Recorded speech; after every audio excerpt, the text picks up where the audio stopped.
তো এখন আমরা প্রোডাকশন ক্যালকুলেশন যে নিটেড ফেব্রিক কিংবা নিটিং মেশিনের এই নিটিংয়ের পার্ট 2 নিয়ে আলোচনা করব। তো এখানে পার্ট 2তে আলোচনা করার সময় আমাদের কিছু কিছু বিষয় একটু ক্লিয়ার কনসেপ্ট থাকতে হবে। যেরকম আমাদের এখানে কি বলে, যদি প্রোডাকশন ক্যালকুলেশনটা দৈর্ঘ্য অনুযায়ী যায়, অর্থাৎ বলল কি যে এক শিফটে ঠিক কত গজ কিংবা কত মিটার কাপড় উৎপাদন হলো এক শিফটে। আমরা কি জানি এক শিফট কত ঘন্টায় হয়, 8 ঘন্টায় হয়। সেক্ষেত্রে কত মিটার কাপড় হলো এক শিফটে, অর্থাৎ এটা ওজন ধরে চায়নি, এটা চাইছে কাপড়ের দৈর্ঘ্য ধরে। তো এ ধরনের ক্ষেত্রে আমাদের একটা একটু ক্লিয়ার কনসেপ্ট থাকতে হয়। সেটা হচ্ছে যদি আমরা এই চিত্রের দিকে তাকাই তাহলে দেখতেছি কি এখানে 4টা কোর্স আছে এবং 4টা কোর্স 4টে ফিডার থেকেও সাপ্লাই হয়। ফিডার মানে কি যে সুতা ফিট করে, এবং এই 4টা কোর্স সাপ্লাই করতে 4টা সুতার কোণের প্রয়োজন হয়, এটা আমরা আগে থেকেই জানি। আরও একটা জিনিস কি জানি, এই ভার্টিক্যাল রো কলামস অফ রুমগুলোকে বলা হয় ওয়ালস, আর এই হরিজেন্টাল রো অফ লুপস এটাকে বলে হচ্ছে কোর্স। তো এখন এটা থেকে আমরা যদি একটু ক্যালকুলেশন দেখে আসি তাহলে আমাদের ক্লিয়ার হবে যে কি দেওয়া আছে কি কোর্স পার সেন্টিমিটার 20টা। তার মানে ধরে নিলাম 1 সেন্টিমিটার কাপড়ের ভেতরে কয়টা কোর্স আছে, 20টা কোর্স আছে, যেহেতু কোর্স পার সেন্টিমিটার আছে 20।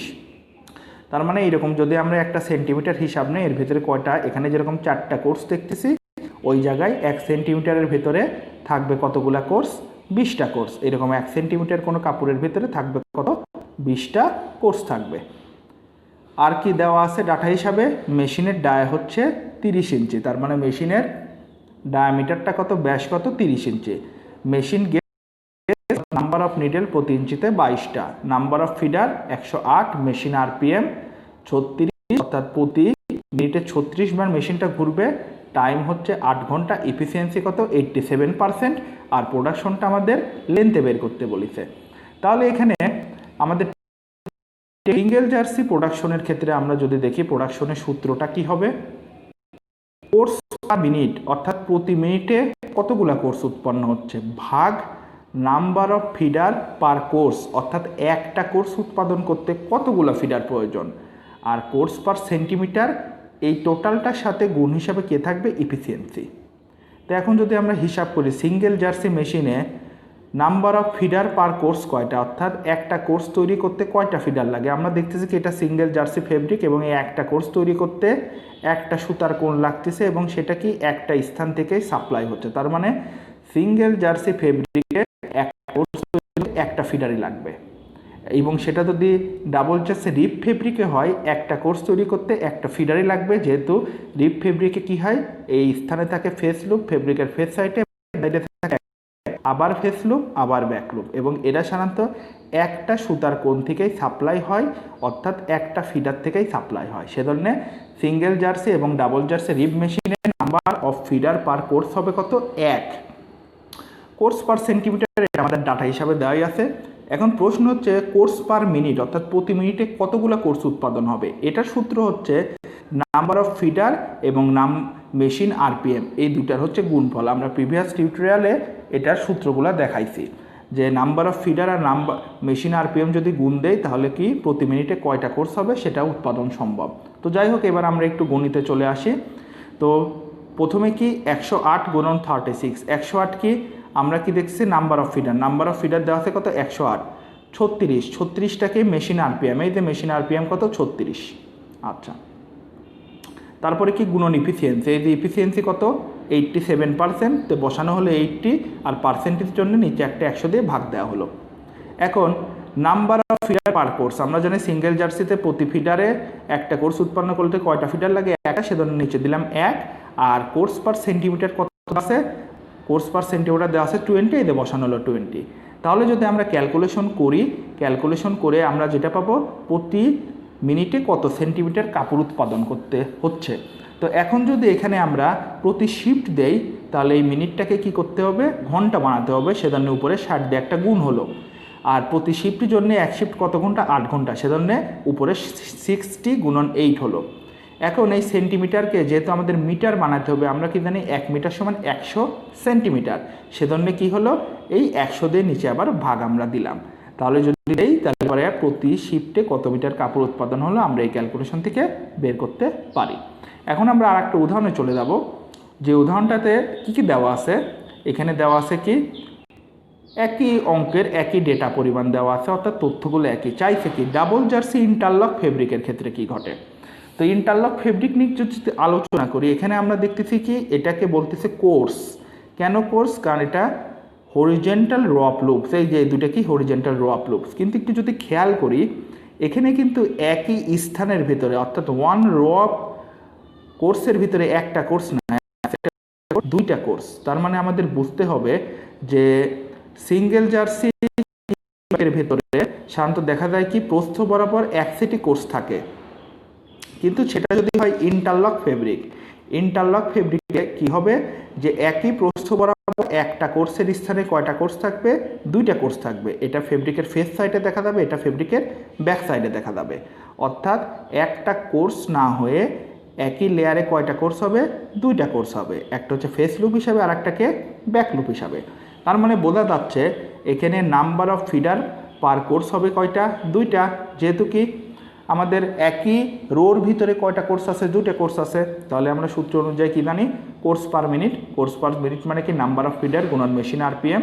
তো নাম্বার অফ ফিডার কত আছে? 108, মেশিন আরপিএম কত? 36। তার নিচে কি হবে? Number of feeder per course. প্রতিটা কোর্স তৈরিতে কয়টা ফিডার লাগছে? দুইটা ফিডার লাগছে, যেহেতু প্রতিটা কোর্সের ভিতরে আসলে দুইটা কোর্স অবস্থিত। আর কি কোর্স পার সেন্টিমিটার, প্রতি সেন্টিমিটার কয়টা কোর্স আছে? এই যে প্রশ্নে দেওয়া আছে 20টা কোর্স। আর কি ইফিসিয়েন্সি, ইফিসিয়েন্সিটা কত? 87%। তার মানে 87 ভাগ 100 দিয়ে দিলাম। তো এখন যেহেতু আমার এটা একক হিসাবে আসতেছে, কি একক? একক হিসাবে আমার আসতেছে সেন্টিমিটার পার মিনিট, যেহেতু সেন্টিমিটারে আমার হিসাব করা আছে। এই যে কি কেন? কোর্স পার সেন্টিমিটার ছিল। তাহলে এটাকে এখন মিটার করতে গেলে 100 দিয়ে ভাগ করলাম, আর এই মিনিটের যদি ঘন্টা বানাতাই তাহলে উপরে 100 দিয়ে গুণ দিলাম।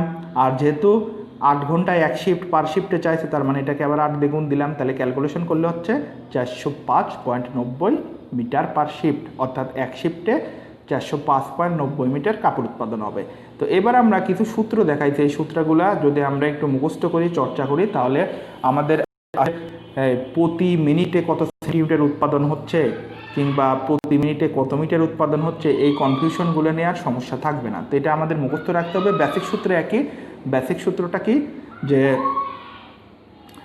কোর্স পার মিনিট উপরে থাকবে আর number of feeder per course নিচে থাকবে। যখন আমার সেন্টিমিটার পার মিনিট থাকবে তখন আমার সূত্রটা এমনই থাকে গেল। যদি আমার চাই যে প্রতি মিনিটে কত মিটার হচ্ছে, তখন এটাকে ভাগ করতে হবে জাস্ট 100 দ্বারা। কেন? আমরা জানি সেন্টিমিটার থেকে মিটার করতে গেলে 100 দ্বারা ভাগ করতে হয়। এখন যদি যাই প্রতি মিনিটে কত ইঞ্চি কাপড় উৎপন্ন হচ্ছে, তাহলে এটাকে 2.54 দিয়ে ভাগ। আমরা জানি 1 সেন্টিমিটার সমান সমান 2.54 ইঞ্চি। আবার যদি এবার প্রশ্নটা আমাদের চাই যে প্রতি মিনিটে কত ইঞ্চি কাপড় উৎপাদন হচ্ছে, তাহলে আমরা দেখলামই যে কি কোর্স পার মিনিট যদি প্রশ্নে দেওয়া থাকে, নাম্বার যদি দেওয়া থাকে এবং কোর্স পার ইঞ্চি যদি দেওয়া থাকে, অর্থাৎ প্রতি ইঞ্চিতে কয়টা কোর্স আছে, তাহলে সহজেই প্রতি মিনিটে কত ইঞ্চি কাপড় উৎপাদন হবে আমরা বুঝতে পারবো।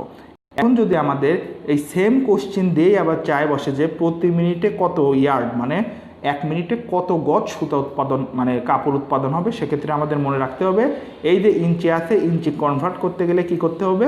36 দিয়ে এটাকে গুণ দিতে হবে। তাহলে আলটিমেটলি আমরা গজ পাবো। যেহেতু আমরা কি জানি 1 গজ সমান কত ইঞ্চি? 36 ইঞ্চি। অর্থাৎ ইঞ্চিতে যদি দেওয়া থাকে যে প্রতি ইঞ্চিতে কতগুলো কোর্স আছে যদি দেওয়া থাকে, আর আমাদের যদি প্রতি মিনিটে কত গজ কাপড় উৎপাদন হয় যদি প্রশ্ন চাই, তাহলে আমরা ইঞ্চিকে আমরা ইয়ার্ডে কনভার্ট করতে গেলে তাকে 36 দিয়ে নিচে গুণ দিতে হবে। এখন যদি আমাদের ফাইনালি চাই যে প্রতি মিনিটে কত মিটার কাপড় উৎপাদন হবে, কখন? যখন আমার এককটা দেওয়া আছে কি যে কোর্স পার ইঞ্চি, তখন আমাকে কি করতে হবে? 36 দিয়ে গুণ দিতে হবে। যেহেতু আমরা জানি 1 গজ সমান 36 ইঞ্চি, আর যেহেতু মিটারে চাইছে, তাহলে আমরা জানি কি যে এটাকে আবার গুণ দিতে হবে 1 গজ সমান 36 ইঞ্চিকে, এটাকে আবার গুণ দিতে হবে 0.91 দিয়ে। কারণ আমরা কেন জানি? আমরা জানি 1 ইঞ্চি সমান সমান কত? 0.91 মিটার। তাহলে এই যদি আমরা এই কয়েকটা সূত্র যদি খুব ভালোভাবে প্র্যাকটিস করি, তাহলে বুঝতে পারবো আমাদের লেন্থ এককে, অর্থাৎ প্রতি শিফটে কত দৈর্ঘ্যের কাপড় উৎপাদন হলো, এটা আমাদের কোনো ব্যাপারই না, শুধু খেয়াল রাখতে হবে কোর্স পার সেন্টিমিটার দেওয়া, অর্থাৎ প্রতি সেন্টিমিটারে কয়টা কোর্স এইভাবে দেওয়া, নাকি কোর্স পার ইঞ্চি দেওয়া, অর্থাৎ প্রতি ইঞ্চিতে কয়টা কোর্স আছে এইভাবে দেওয়া। তারপরে বাকিটা আমরা একক ধরে কোনটা কখন ভাগ করতে হয় এটা যদি আমরা প্র্যাকটিস করি তাহলে পরে আমাদের এই ধরনের অঙ্ক কোনো সমস্যাই হবে না। আর মূল বিষয় হচ্ছে কি, প্রোডাকশন যদি পার আওয়ার পার শিফটে চাই তাহলে আমাদের কি করতে হবে, তার সাথে 60 দ্বারা গুণ দিতে হবে ঘন্টায় প্রকাশ পাওয়ার জন্য, আর 8 দ্বারা গুণ দিতে হবে প্রতি শিফটের জন্য, যেহেতু আমরা জানি যে নিটেড ফেব্রিক প্রোডাকশনের ফ্লোরে পার শিফট থাকে 8 ঘন্টা।